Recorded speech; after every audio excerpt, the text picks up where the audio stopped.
பொறுமையை தவிர வேற வழி இல்லைன்னு 75% சொல்லி கொடுங்க குடும்பத்துக்கு. குடும்ப உறவுகள்ல ஒரு பெரிய டெக்னிக்கலும் இல்ல.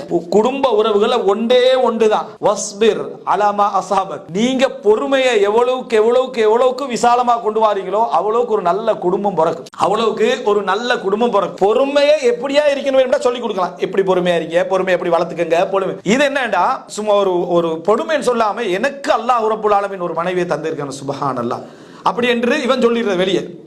அவன் என்ன நினைக்கிறான்னு சொன்னா, அடே நமக்கு அமைஞ்ச மட்டும் தான்டா பிரச்சனையா இருக்குமோ அப்படின்னு இவன் ரெண்டு பேரும் பேசிக்கிறது. அவனை பிள்ளை சொல்லல, அப்படி சொல்றானே அவனை பிள்ளை சொல்லல.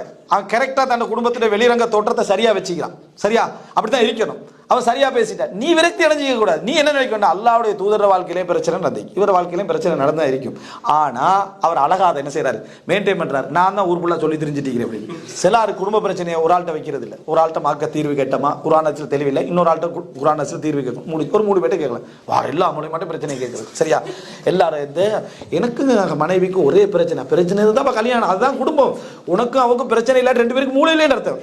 உனக்கு பிரச்சனை இருக்குதுண்டா, நீ எவ்வளவுக்கு பெரிய குடும்பத்தை வச்சுக்கிறியோ அந்த அளவுக்கு பிரச்சனை இருக்கு உனக்கு. நீ எவ்வளவுக்கு பெரிய குடும்பத்தை வச்சுக்கிற அவ்வளவு பிரச்சனை. இதுக்கு தீர்வு என்ன சொல்லிக்கிறான் தெரியுமா? இதுதான் பொரியனுக்கு ஓடிடுறது, குடும்பத்துக்கு இதுக்கு சம்பந்தம் இல்லா வாழ்ந்துரு, அப்படியே குரங்குக்கு பேத்துறது. விளங்கிட்டா? இப்படியே போனா என்ன செய்யும், கணவன் மனைவி ஆகிரும். அதுக்கப்புறம் கணவன் ஒரு இடத்துல மனைவி ஒருத்த பிரச்சனை இல்லை, அப்புறம் கல்யாணமே முடிக்கிறது, அது ஒரு பிரச்சனை இல்லை. பிரச்சனை இல்லைன்னா நீ புறந்தேக்கப்படாது. லக்கத் ஹலக்னல் இன்சான ஃபீ கபத், மனிதனை நாம் சிரமத்திலே படைத்திருக்கிறோம் அல்லாஹ் சொல்றான். இவன் வெளியே வர பார்க்க, நீ குடும்ப வாழ்க்கையில சிரமம் இல்லாம ஒன்றை அணுக முடியாது. 75 விதமான தீர்வு பொறுமையை தவிர வேற எதுவுமே இல்லை. சிலர் சில நேரத்தில் என்ன நினைச்சிடறாங்கன்னா, சிலருக்கு இப்படி ஒன்று இருக்குது. அல்லாஹ் தஆலா அந்த ஒரு ரசனையுடைய தன்மையை அதிகமாக கொடுத்திருப்பாங்க.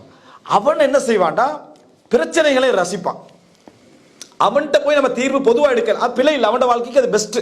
பிரச்சனை ரசிப்பான்னு சொன்னா மனைவி ஏசினாலும் சரி, அல்லது மனைவி ஆய்ந்தா கணவன் ஏசினாலும் எதாயிருந்தாலும் சரி, அது ஒரு ரசனையா பேச பழகிப்பாங்க.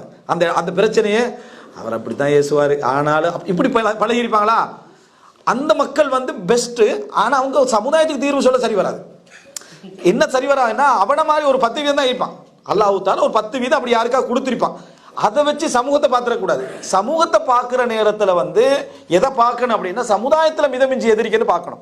இந்த ரசனையை வச்சு சிலர் என்ன செஞ்சிருவாங்கன்னா, என்ன இந்த காமெண்ட்ல என்ன செஞ்சிருவாங்க, போட்டுருவாங்க, எனது மனைவி அப்படி இல்லை அப்படின்னு சொல்லி. அல்லாஹ் அல்ஹம்துலில்லாஹ், உன மனைவி அப்படி இல்லையா, அல்லாஹ் புகழ்ந்து உன குடும்ப வாழ்க்கை நல்லா இருக்கு. ஊரில் அப்படி தான் இருக்கேன்னு நினைச்சிடாது. சில வேலை என்னன்னா, மனைவிக்கு ஏற்ற மாதிரியே அமைச்சிருவான் லைஃபை ஃபுல்லாக. நீ என்ன சொன்னாலும் சரி, எந்த பிரச்சனையும் வராது. வாங்கிட்டா அதே போல கணவனுக்கு ஏற்ற மாதிரியே மனைவி வாழ்க்கை என்ன செஞ்சிருவா, அமைச்சிருவா. அது எந்த பிரச்சனையும் வராது. அப்படி அமைக்க கூடாது.